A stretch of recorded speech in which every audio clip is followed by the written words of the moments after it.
کہ ایک جو چائنا کے ساتھ تعلقات تھے امریکہ کے، اس کی وجہ سے سی پیک کے اوپر، سی پیک کے جو لونز تھے آئی ایم ایف کے لیے ہمارے لیے، وہ ذرا اس کے اوپر بھی دباؤ ڈالا گیا.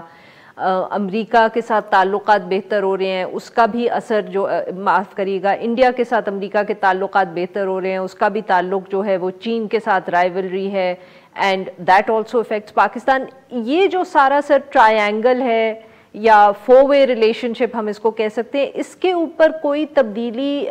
ہم دیکھیں گے؟ کیونکہ اس کا ذکر جیلانی صاحب نے بھی کیا، انہوں نے کہا کہ چین کے ساتھ زیادہ کوآپریشن اوور آل انٹرنیشنلی نظر آ سکتی ہے. میرے خیال میں جیلانی صاحب نے صحیح فرمایا کہ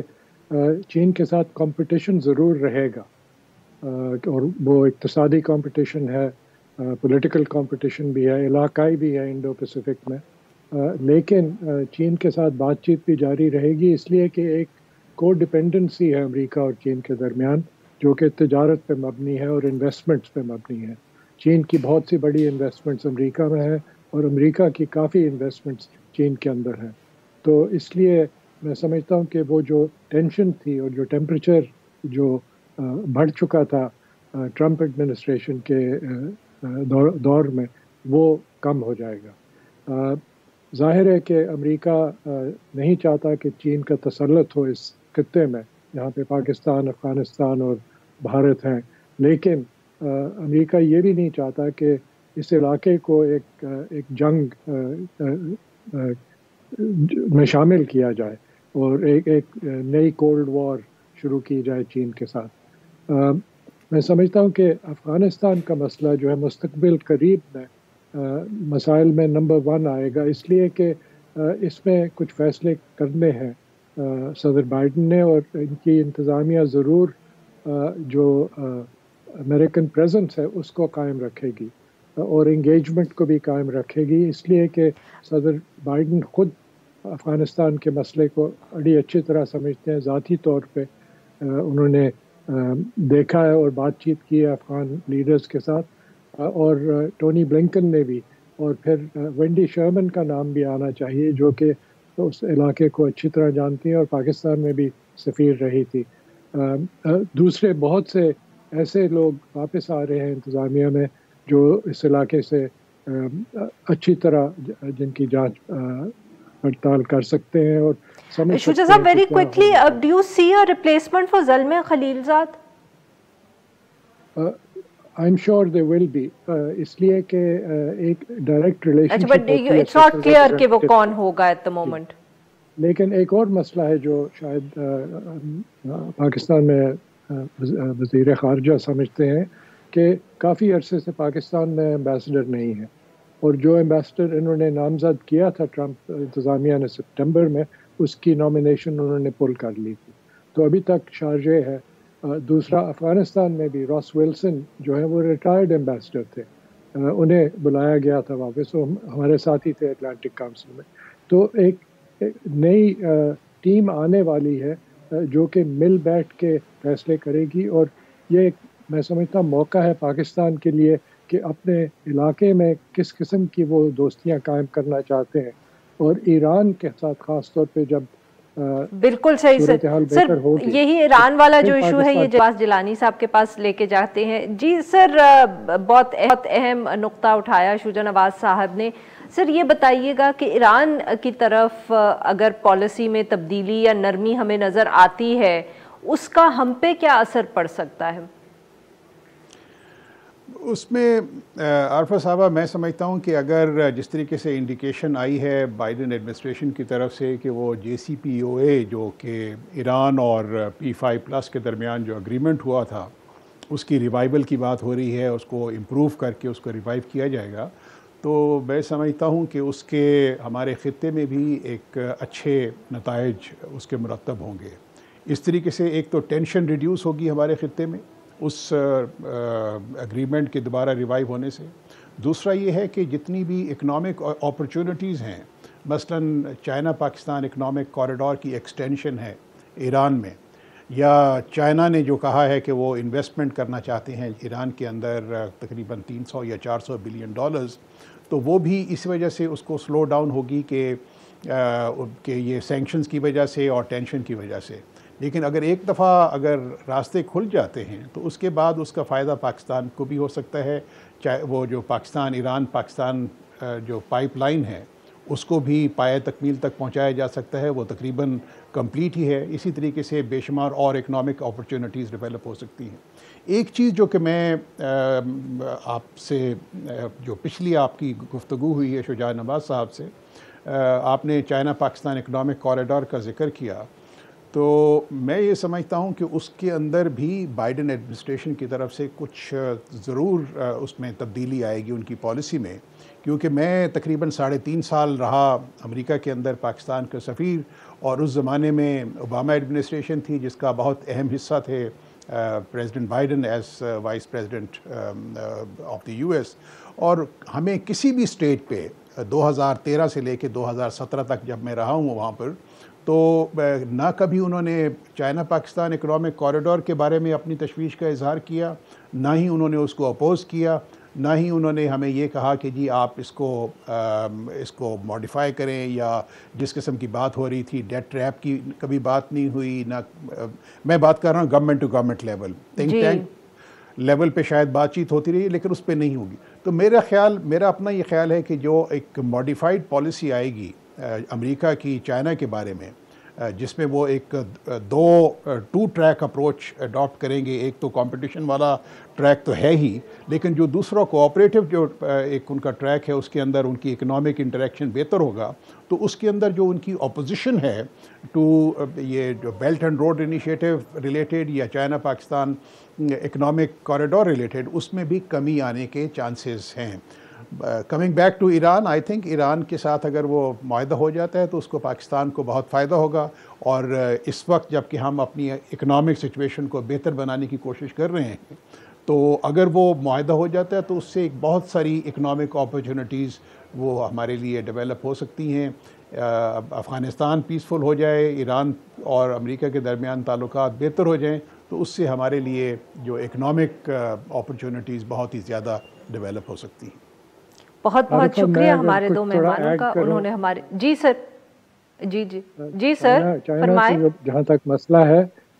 پاکستان کو چاہیے کہ وہ کھل کے امریکن انویسٹرز کو شامل کرے سی پیک میں، اور اس طریقے سے بزنس ٹو بزنس ریلیشن شپ قائم ہو، اور جو جلیل صاحب نے فرمایا کہ ایران کے ساتھ تجارت بہتر ہو سکتی ہے، اس وقت تجارت کا لیول بہت کم ہے، مشکل سے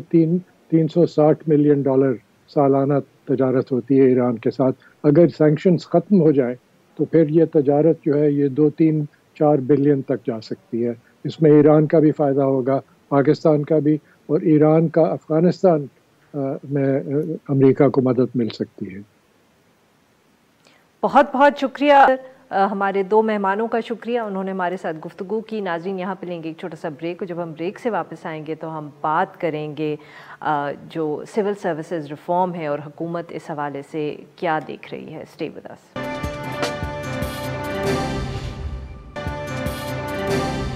ویلکم بیک۔ پروگرام کے اس حصے میں ہم ذکر کریں گے سول سروسز اصلاحات کا، جن کے حوالے سے اہم حکومتی فیصلے اور بیانات سامنے آئے ہیں۔ وفاقی وزیر برائے تعلیم اور کابینہ کمیٹی برائے ادارہ جاتی اصلاحات کے جو چیئرمین ہیں شفقت محمود صاحب، انہوں نے گزشتہ روز ایک پریس کانفرنس کے دوران یہ اعلان کیا کہ بیوروکریٹک جو نظام ہے اس کے اندر احتساب کا عمل جو ہے اس کو مضبوط بنانے کے لیے مختلف اقدامات کا فیصلہ کیا گیا ہے۔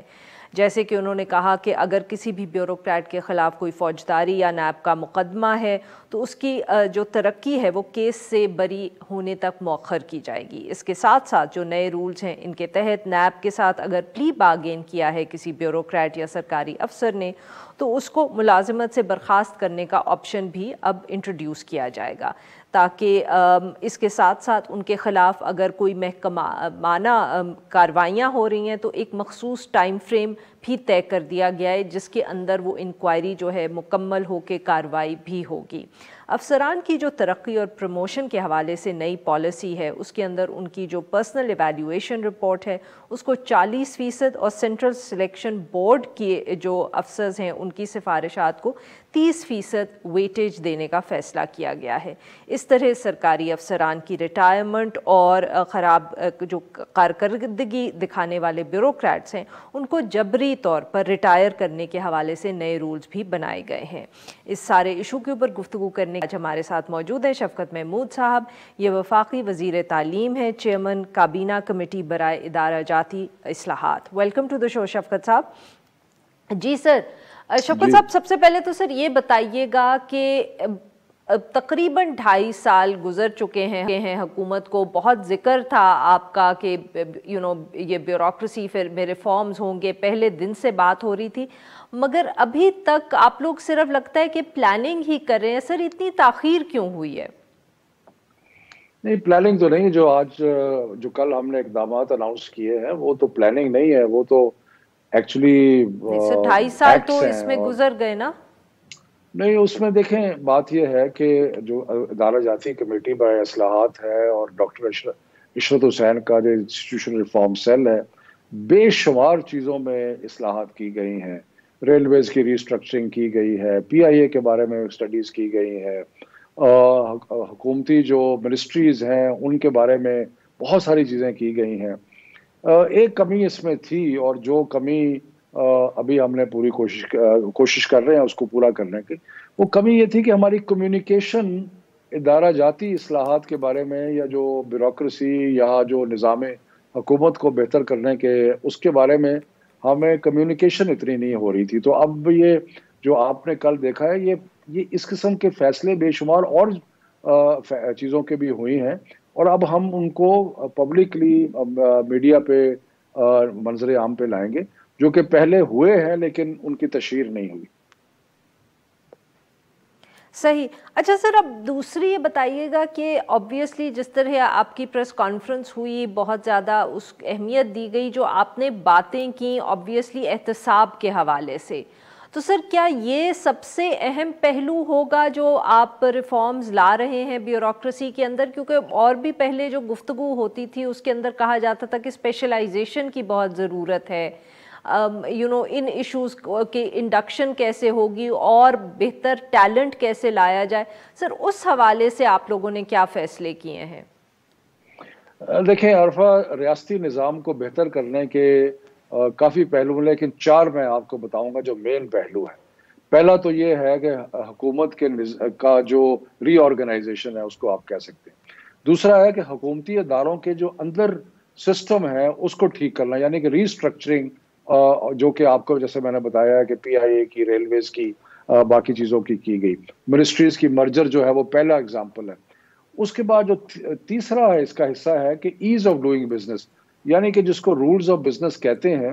کہ اس میں جو کام کرنے کا طریقہ کار وضع کیا گیا ہے سرکار کے لیے، اس کو آسان بنایا جائے تاکہ کام جو ہے وہ آگے بڑھ سکے۔ اور اس کا چوتھا حصہ ہے کہ جو سرکاری ملازمین ہیں جنہوں نے یہ کام کو چلانا ہے ان کے بارے میں ریفارم کی جائے۔ تو جو ہم نے کل کیا ہے وہ ایک چوتھا جزو ہے، باقی 3 جزو میں بھی کام ہوا ہے، اور وہ میں آپ کو مطلب میڈیا کو نیکسٹ فیو ویکس میں مختلف پریس کانفرنسز کے ذریعے بتاؤں گا۔ لیکن یہ جو کام تھا سول سروس ریفارم کا، اس میں اور بھی چیزیں ہونے والی ہیں، اور بھی چیزیں کر رہے ہیں، لیکن اس کے 2-3 پہلو ایسے تھے جن کو درست کرنا ضروری تھا۔ ایک تو یہ کہ سالہ سال انکوائریز چلتی تھی، تو یہ فیصلہ کیا گیا کہ انکوائریز کا، اور اس میں جو جن کے خلاف انکوائری ہوتی سب سے زیادہ وہ سفر کرتے تھے، تو اس لیے یہ فیصلہ کیا گیا کہ انکوائری جو ہے وہ شروع سے لے کے آخر تک 105 دن سے زیادہ نہیں لے گی۔ اس کے بعد یہ تھا کہ کوئی ایسے لوگ جن کی بار بار بری اے سی آرز آ رہی ہیں، اور لیکن وہ بیٹھے ہیں اور تنخواہ لے رہے ہیں، کام کچھ نہیں کر رہے یا کرنا آتا نہیں ہے، تو اب اس میں مختلف پروویژنز بتائے گئے ہیں کہ ڈفرنٹ لیولز پہ، سینئر لیول پہ chairman federal public service commission, پھر دوسرے لیول پہ سیکرٹریز اینڈ وغیرہ، یعنی کہ جن کی پرسسٹنٹ بری اے سی آرز آ رہی ہیں ان کو ریٹائر کیا جا سکے گا قبل از وقت. اس کے بعد ایک بڑا اہم چیز ہے جو کہ سروسز کے لیے بڑی امپورٹنٹ ہے لیکن شاید عام لوگوں کو اس کے ساتھ اتنا تعلق نہ ہے, وہ ہے روٹیشن پالیسی, کہ جو ہمارے جو پاکستان ایڈمنسٹریٹو سروس اور پولیس کے سروس کے لوگ جاتے ہیں صوبوں میں, وہ پھر ساری عمر ایک ہی صوبے میں بیٹھے رہتے ہیں. میرا امپریشن یہ تھا کہ پالیسی تو شاید پہلے بھی موجود تھی مگر حکومتیں اس کو ایکسرسائز نہیں کرتی تھیں کہ مطلب کہ جو the political people in charge would encourage this کہ جو ایک صوبے میں بیٹھا ہوئے وہ وہیں رہے. اس میں کچھ اضافہ کیا گیا. یس, آپ صحیح کہہ رہی ہیں, پالیسی تو تھی لیکن کبھی اس پہ عمل درآمد نہیں ہوا تھا, اسپوریڈک ہوتا تھا, کبھی ہو گیا کبھی نہ ہوا. لیکن اب تو پروموشن کے ساتھ لنک کر دیا گیا ہے نا کہ اگر روٹیشن نہیں ہوگی تو وہ بندہ لنک پروموٹ نہیں ہوگا. اس سے ایک تھوڑا سا اضافہ یہ بھی کیا گیا ہے کہ پہلے تھا کہ ایک صوبے سے دوسرے صوبے, اب یہ ہے کہ وفاق میں بھی کام کرنا ضروری ہے. لیکن کیونکہ میں آپ کو بتاؤں کہ بہت بڑا جو ایک خلا ہے وہ وفاقی سیکریٹریٹ میں محسوس ہوتا ہے, جہاں پہ صوبوں سے سرکاری ملازمین جو ہیں, وہ افسر جو ہیں, وہ آنے کے لیے تیار نہیں ہیں. تو یہ بھی کیا گیا. اس کے ساتھ ساتھ ایک اور جو اصلاح کی گئی وہ یہ تھی کہ پاکستان ایڈمنسٹریٹو سروس جو ہے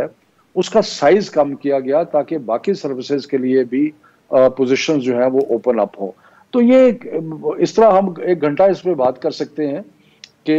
مختلف چیزیں ہیں جو کہ نظام حکومت کو بہتر کرانے کے اور سول سروسز کی پرفارمنس کو بہتر کرنے کے لیے ہم نے کہی ہے. اور میں یہ بھی آپ کو بتاتا جاؤں کہ ادارہ جاتی اصلاحات کی جو ہماری کمیٹی ہے, اب ہم ہر ہفتے ملتے ہیں. آج بھی ہماری میٹنگ تھی اور اس میں انشاءاللہ جس طرح پیش رفت ہوگی وہ ہم میڈیا میں لے کے آئیں گے, عوام تک پہنچائیں گے.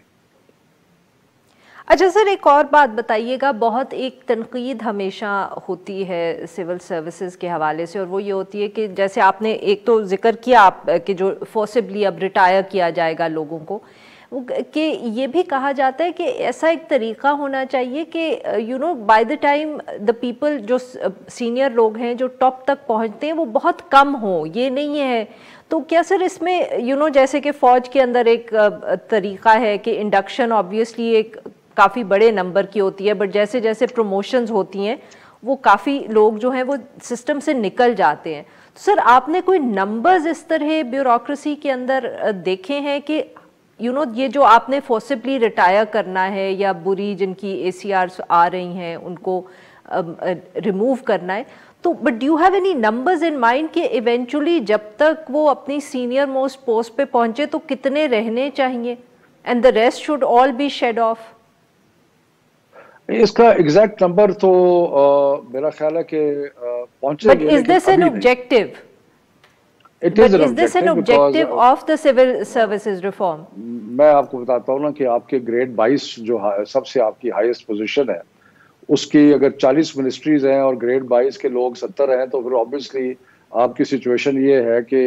جو ہائیسٹ لیول پہ پہنچے ہیں اس میں اور پوسٹ اویلیبل میں تو بہت بڑا تضاد ہے, اور یہ تضاد نظر بھی آتا ہے. تو اس لیے اس چیز سے, اور یہ بڑا اچھا سوال ہے آپ کا, کیونکہ اس کو اس سے لنک کیا جائے گا. ریٹائرمنٹ کا جو فیصلہ کیا جو اس قابل نہیں ہے اس سے وہ پیرامڈ بنے گا.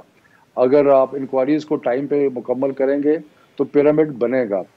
پھر یہ ہے کہ ایک قباحت جو سول سروس میں ہوتی تھی اور اب بھی ہے, وہ یہ ہے کہ ہر کوئی اچھی اے سی آر لے کے آ جاتا تھا, تو اس لیے تخصیص کرنی مشکل ہوتی تھی. اب یہ ہے کہ انٹرویو کے نمبر بھی 30% کر دیے گئے ہیں, ٹریننگ کو سکسیسفلی کرنے کے نمبر بھی 30% کر دیے گئے. تو یہ سارے اقدامات اسی طرف ہیں جو آپ نے کہا کہ جو ایک نمبرز ہیں, مخصوص نمبرز سینئر لیول تک جائیں اور ان کے لیے مخصوص پوسٹ جو ہیں اویلیبل ہوں. لیکن میں یہ ضرور ایڈ کرتا چلوں کہ یہ ابھی ایک سٹارٹ ہے. ہم نے سول سروس ریفارم میں اور بھی چیزیں کرنی ہیں, اور وہ جلد بازی میں نہیں کرنی, ڈیبیٹ کر کے کرنی.